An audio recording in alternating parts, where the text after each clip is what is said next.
Hey guys, it's Sam. Welcome back to Vlogmas. In today's video, I'm gonna be talking about and sort of like ranking and reflecting on my 2018 favorite books. So I haven't done this in a hot minute. I, like last year or the year before, actually, did like a bunch of my older, like 2014, 2015, 2016, 2017 favorites and like reflecting on them and if they're still favorites.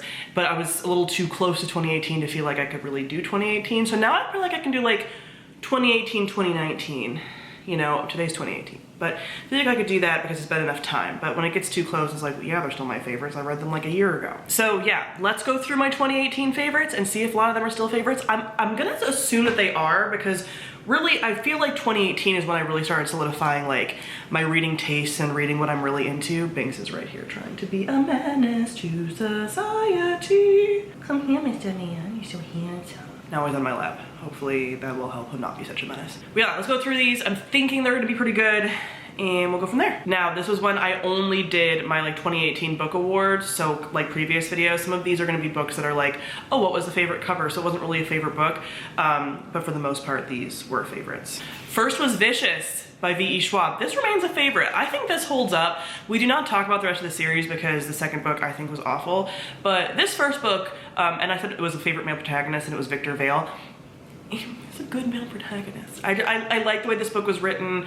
It kept me on the edge of my seat. I feel like I read it in like 1 or 2 sittings, and this just feels different than a lot of her other books in my opinion, and I like this way more. Then the Book of the Ancestor series by Mark Lawrence, Red Sister and Grey Sister were the 2 that I had read. Those still hold up as favorites. Nona is one of my favorite female characters and that's what this prompt was for, and I loved this. I had a little bit of issue with the third book and I honestly feel like I'm tempted to reread the series, honestly, because I feel like maybe I was just like at a bad spot or something because the way that I was disappointed in that last book is just like astounding to me, but this series still holds up as a favorite series and these first 2 books especially are still favorites. Then the cover prompt that year was for Spinning Silver as the prettiest cover, which is true. However, even back then, this wasn't a favorite and this is not like a favorite. I mean, it's up there in the fact that I like Naomi Novik, but this as a standalone book, not a favorite. Although this is another one that I kind of want to reread.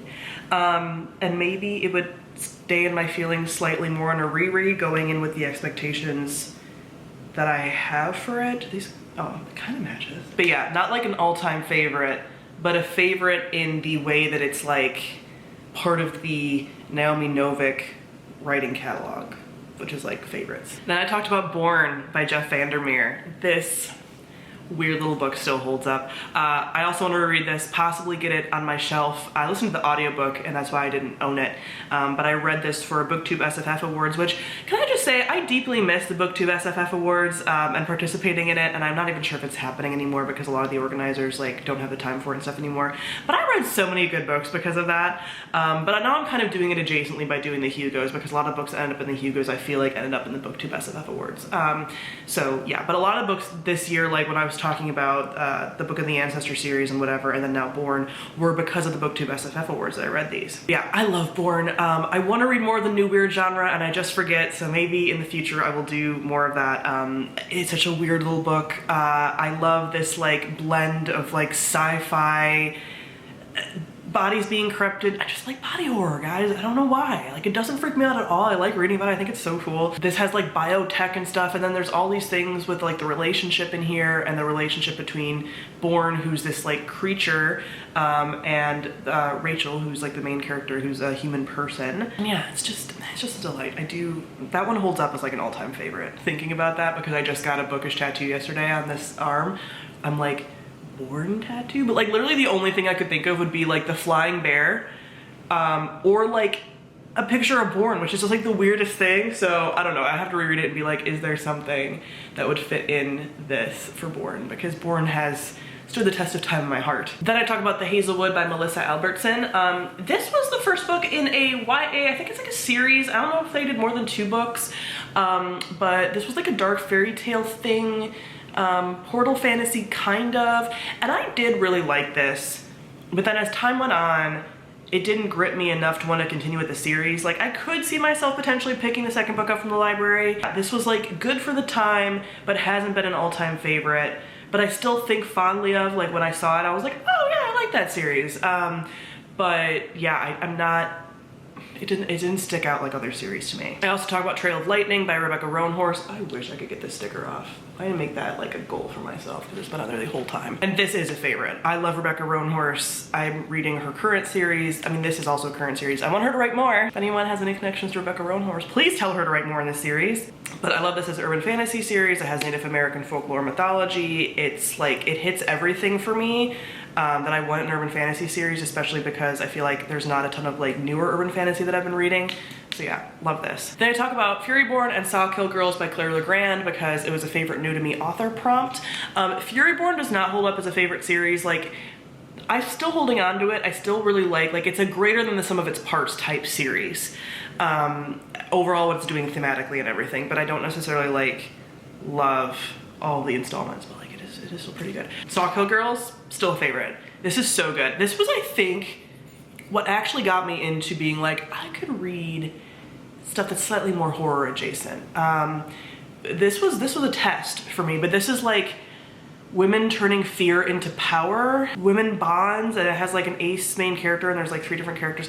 It's so good. I think people, like anyone could enjoy this, like whether you are into horror or not. Again, this is YA horror, not super scary because I'm a scaredy cat.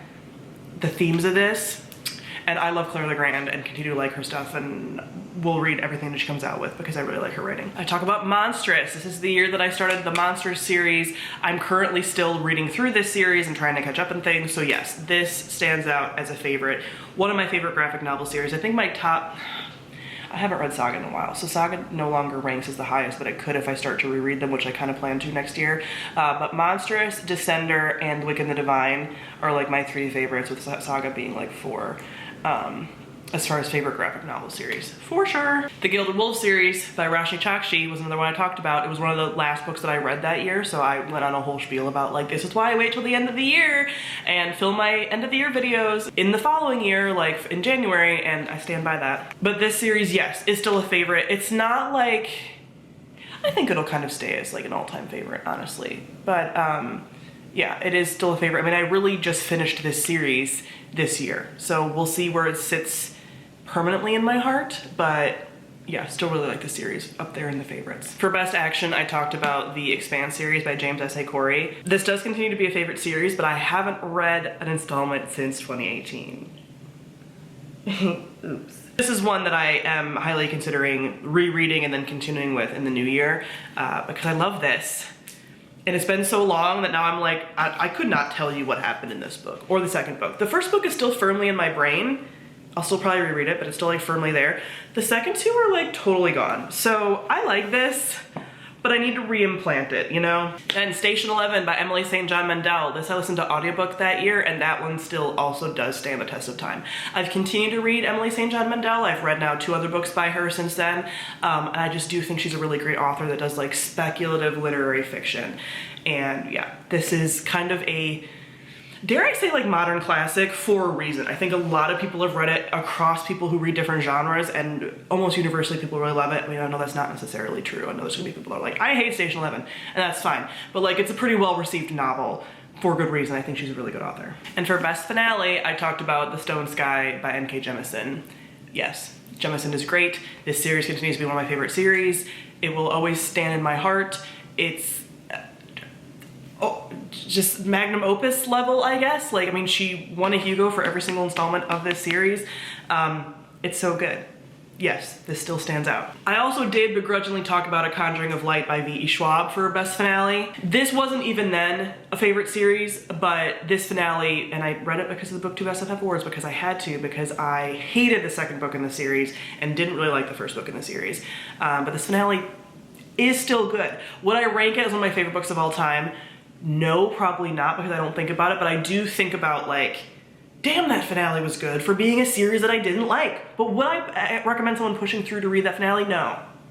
But if you're gonna read the series, like, finale is good. Yeah, that was it for my favorite books of 2018. That was a pretty decent number, but there were a number of repeats. Like a couple of those books I talked about multiple times in that video. I talked about Vicious more than once, I talked about The Gilded Wolves more than once, and I talked about The Book of the Ancestor more than once. So there were some favorites that definitely stood out from that year, but overall, all of those are still favorites. So like, I'm thinking that because we've gotten into that range, that like 2018 and on range, I feel like a lot of those are going to be standing out as like all-time favorites still, because I very much was hitting my stride with what I was liking in the 2 previous years. Like my tastes were kind of changing. So yeah, I think that at that point I really hit my stride. Although in a few years, if I'm still making videos, if I look back on 2021, I wonder what that's gonna look like as far as favorite reading, because 2021 was rough, but it's too soon for me to say that now. Comment below, let me know your reading from 2018 if you were reading back then, and if you feel like those favorite books still stand out as favorites to you. Thank you all for watching, and I'll see all of you guys soon. Bye.